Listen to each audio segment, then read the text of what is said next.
Hi, welcome to Moganti talkies. Yes, non veg చెప్పింది నిజమే కదా. మూవీ రివ్యూవర్స్ గురించి మూవీ రివ్యూవర్స్ అంతా కలిపి ఒక మూవీ వచ్చిందంటే దాన్ని నిజంగానే చంపేస్తున్నారు. మూవీ రివ్యూవర్స్, పబ్లిక్ టాక్, ఇవన్నీ ఒక మూవీని ఎలా రోస్ట్ చేయాలి, ఎలా ఆ మూవీని రోస్ట్ చేసి వైరల్ చేసుకోవాలి. మన వీడియోస్ మనకి ఎన్ని వ్యూస్ రావాలని చూస్తున్నారు తప్ప అందులో వాళ్ళు చెప్పే దాంట్లో ఎంతవరకు నిజం ఉంటుంది ఒక్కసారి ఆలోచించండి. వాళ్ళు చెప్పేది ఏంటంటే మేము మనీ సేవ్ చేస్తున్నాము ఆడియన్స్ దాన్ని. మీరెవరు ఆడియన్స్ మనీ సేవ్ చేయడానికి? ఆడియన్స్కి తెలియదు వాళ్ళకి.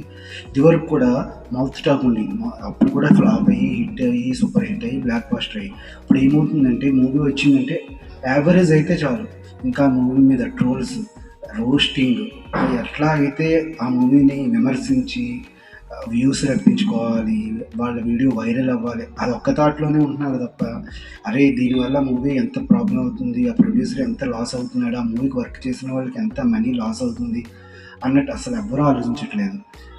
ఇదివరకు మూవీ వచ్చిందంటే ఫస్ట్ డే ఫస్ట్ షోకి నచ్చలేకపోయినా తర్వాత షో నుంచి లేదంటే నెక్స్ట్ డే నుంచి పికప్ అయ్యేది. ఎందుకంటే ఫస్ట్ షో వెళ్ళే ఆడియన్స్ డిఫరెంట్ ఉంటారు, నెక్స్ట్ నుంచి వెళ్ళే ఆడియన్స్ డిఫరెంట్ ఉంటారు. ఇప్పుడు అసలు ఆ ఛాన్సే ఉండట్లేదు. ఓటీటీ ఓకే, అది పక్కన పెట్టండి.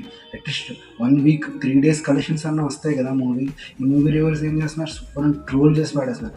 మూవీ కొంచెం బాగుంటే దాన్ని లేపుతున్నారు, కొంచెం బాగోలేదంటే దాన్ని ట్రోల్ చేసి కంప్లీట్ డెడ్, అసలు మినిమం కలెక్షన్స్ కూడా రాకుండా చేస్తున్నారు. దానివల్ల ఎంత లాస్ అవుతున్నారు ప్రొడ్యూసర్స్ కానీ, ఆ మూవీకి వర్క్ చేసిన వాళ్ళు కానీ. Okay, first of all movie tickets rates అయితే చాలా ఎక్కువ ఉన్నాయి, అదైతే తగ్గించాలి. వాళ్ళ ప్రొడ్యూసర్స్ కానీ హీరోస్ కానీ ఆలోచించుకుని ఆ పని అయితే వాళ్ళు దృష్టిలో పెట్టుకుని దాన్ని ఎంతవరకు అయితే సాల్వ్ చేయాలి. బట్ ఈ రివ్యూవర్స్ అయితే ఖచ్చితంగా సినిమాని చంపేస్తున్నారు, ఎవరు ఒప్పుకున్నా ఒప్పుకోకపోయినా. వాళ్ళు చేసే ట్రోల్స్, వాళ్ళు చేసే రోస్ట్ వల్ల ఏమవుతుందంటే నార్మల్గా చూడదగ్గ మూవీ కూడా అసలు ఎవరు వెళ్ళడానికి ఇంట్రెస్టే చూపట్లేదు.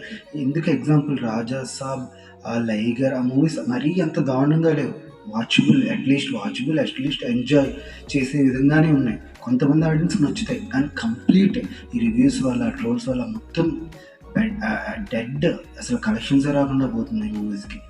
'ఆది పురుష్' ఒకటి అట్లీస్ట్ అప్పుడులో ఫ్లాప్ అయిందంటే 20 డేస్ 30 డేస్ ఆడాయి. ఇప్పుడు ఆ ఛాన్స్ లేకపోయినా 1 వీక్ ఎలక్షన్స్ అన్నా వస్తాయి కదా. ఒక్కసారి ఆలోచించండి. మూవీ రివ్యూస్ వల్ల నష్టం అవ్వట్లేదు అంటున్నారు, కానీ చాలా నష్టం అవుతుంది. రివ్యూస్ అంటే కన్స్ట్రక్టివ్గా ఉండాలి. ఓకే, ఈ మూవీ చూసా నాకు కొంచెం ఇక్కడ ప్రాబ్లం అనిపించింది, ఇది బాగాలేదని. వీళ్ళు ఏదో సైంటిస్ట్ లాగా మూవీ ఒక 100 మూవీస్ తీసిన మేకర్స్ లాగా కంప్లీట్ పోస్ట్ మార్టం చేసి దాన్ని ట్రోల్ చేసి పడేస్తున్నారు.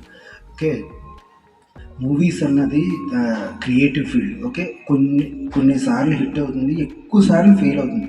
మనకు ఒక క్లాసిక్ రావాలంటే మనం భరించాలి కొన్ని ఫెయిల్యూర్స్ని, అప్పుడే మనం ఒక క్లాసిక్ని ఎంజాయ్ చేయగలుగుతాం. అంతే కదా, ఎందుకంటే ఇది క్రియేటివ్ ఫీల్డ్. చేసిందల్లా హిట్ అవ్వదు. వాళ్ళు ఎవరైనా హిట్ చేయాలి, మంచి మూవీ తీయాలనే తీస్తారు, కానీ అవే ఫ్లాప్ అవుతాయి. ఎందుకంటే అది క్రియేటివ్ ఫీల్డ్. ఒక్కొక్కసారి వర్క్ అవుతుంది, ఒక్కోసారి వర్కౌట్ అవ్వదు. కాబట్టి మనం లాస్ అంటే ఒక మూవీ చూస్తే ఎంతో కొంత మనకు పైసా వసూలు ఉంటుంది. ఒక పాటో కొన్ని సీన్లు లాస్ అయిపోయి మనం చాలా ఖర్చు పెడతాం. మూవీస్ అనేది మనకి ఎంటర్టైన్మెంట్, మనకి ఒక లైఫ్. చాలామందికి ఒక లైఫ్లా మూవీస్ని చూస్తారు. సో మనకి మూవీస్ని మనం కాపాడుకుంటే మనకు ఒక అందమైన అద్భుతమైన మూవీ వస్తుంది. ఒక లైఫ్లో మనం ఎన్నో లైఫ్లు చూస్తున్నాం అంటే మూవీస్ వల్ల, లేదంటే మన లైఫ్ మనదే.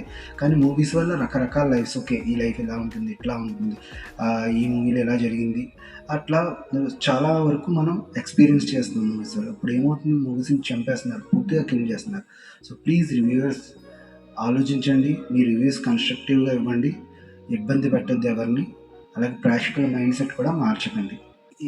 ఇదివరకు కొన్ని మూవీస్ అట్టర్ ఫ్లాప్ టాక్ నుంచి హిట్, సూపర్ హిట్, బ్లాక్ బాస్టర్స్ అని కూడా ఉన్నాయి. దానికోసం వేరే సపరేట్ వీడియో చేస్తాను, ఏ మూవీస్ అయితే అందులో ఆ లిస్టులో ఉన్నాయో. బట్ ఇది రివ్యూవర్స్ కోసం. సో ప్లీజ్ మీరు కామెంట్ చేయండి, మీరు రివ్యూస్ చూసి సినిమాకి వెళ్తారా, రివ్యూస్ చూడకుండా సినిమాకి వెళ్తారా? ఒకవేళ రివ్యూస్ చూసినట్టయితే మీ మైండ్ మార్చుకుంటారా? ఒకవేళ నా పాయింట్లో రాంగ్ ఉందా, రైట్ ఉందా? Please comment below. Thank you. Like, share, subscribe Moganti talkies.